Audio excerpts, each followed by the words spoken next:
Alright folks, now we're back at this model again. Okay, check it out. So in the last one we did this revolve on the end, and I'm really not feeling that revolve. I can't handle it at all. It's got this weird crease in it, and it just looks kind of ugly. But the good news is, because of the way that we built this model, I've got all these profile curves along my loft that I can edit at any point. So let me just kind of take a look at these profile curves and figure out which one. Looks like this one's actually still driving the model even though it's outside. So I'm just gonna kind of pull that down a little bit and try to make it a little bit more of an ellipse at the end. See what that does to my surface. Yeah, it kind of just makes it a little bit closer to what I think it should be. Okay, alright, cool. So we're gonna call that like that, and then it's time to get to the front of this model. Okay, so what I'm going to do is I'm going to start off with the right plane and just draw a new plane out here in space. And then I'm going to create a sketch on that plane and look normal too.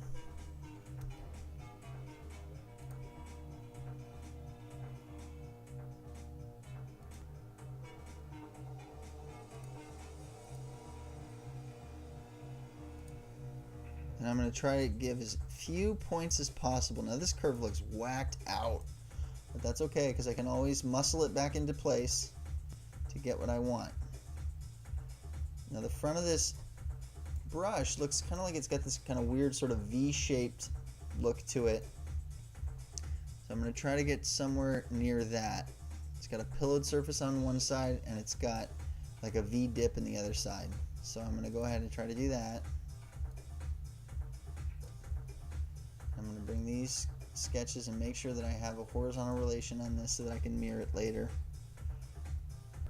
Now I may have too many points on this curve, so I might have to delete some. There you go. That's a little bit more like what I'm looking for.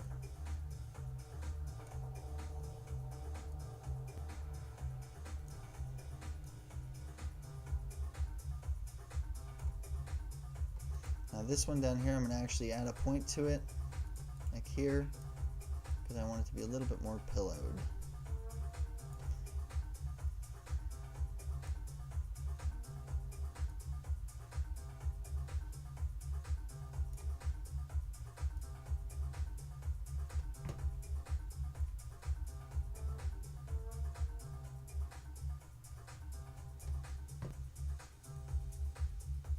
This kind of thing takes time and it's tedious. That's why I'm playing this lovely music for you guys.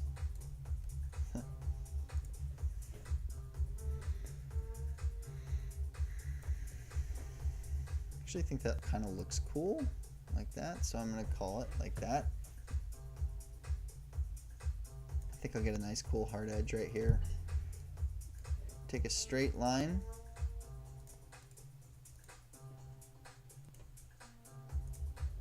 And then I'll mirror this.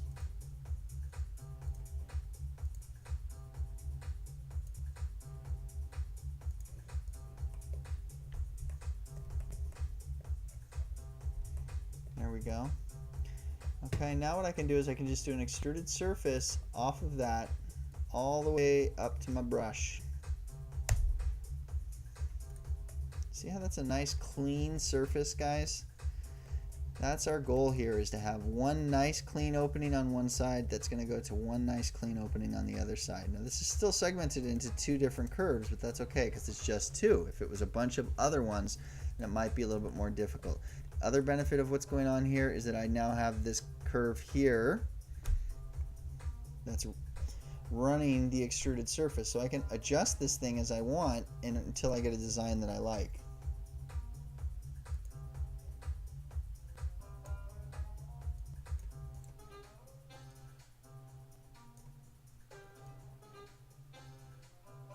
I want that nice rounded pillowed surface on the top, and then I want to get kind of like a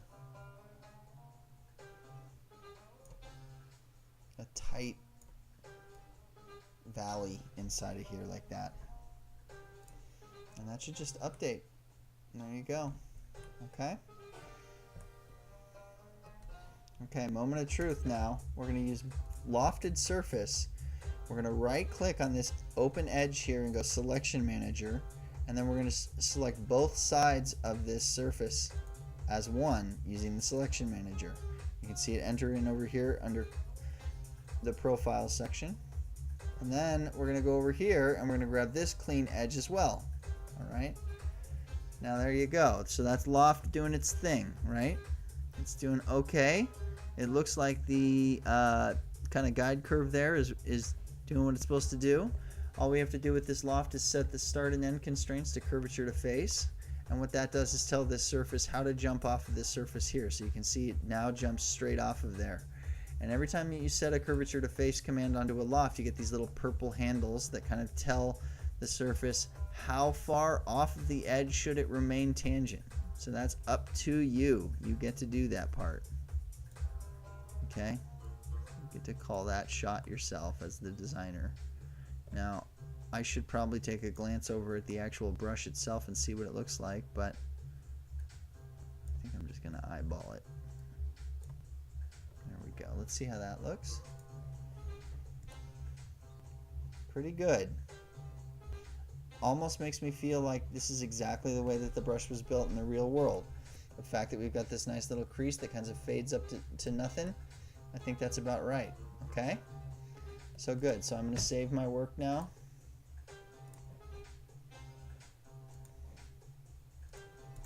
Alright. There's a bunch of other stuff to do on this brush. Like for instance, this thing's way too long in the front, so I'll just go to the top plane, start up a sketch, kind of eyeball it.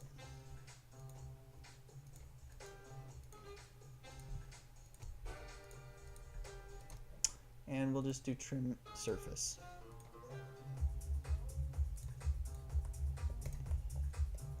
Up here at the front, we can use filled surface to patch this hole. Good. Try to set it to tangent and see what happens. Fails. Keep it at contact, and then just later in life we'll just use a nice little fillet to figure that out. Okay? Cool. Let's go. Just double check. Yeah, good. Okay, let's hide this. Save our work again. And that is how you connect the front of your brush to the tail end of your brush. Okay? Now, we can double check this with section to find out it is all surfaces right now, and that is okay with us. Let's go ahead and get ready for the next bit where we're actually going to be adding the bristles to this thing. Okay, let's look at it in shaded mode here. Take a look. I notice on the actual brush, it looks like there's a much smoother transition from the handle down to the top of the pillowed surface here, so that's totally okay. I can just go back to the curve that's driving that surface and just honestly pull this sucker down like this to a little bit closer to what it actually is. Probably gonna make me want to dive this one in a little bit. There you go. Now we're talking. Let's look at the underside. Cool. That's what I'm looking for.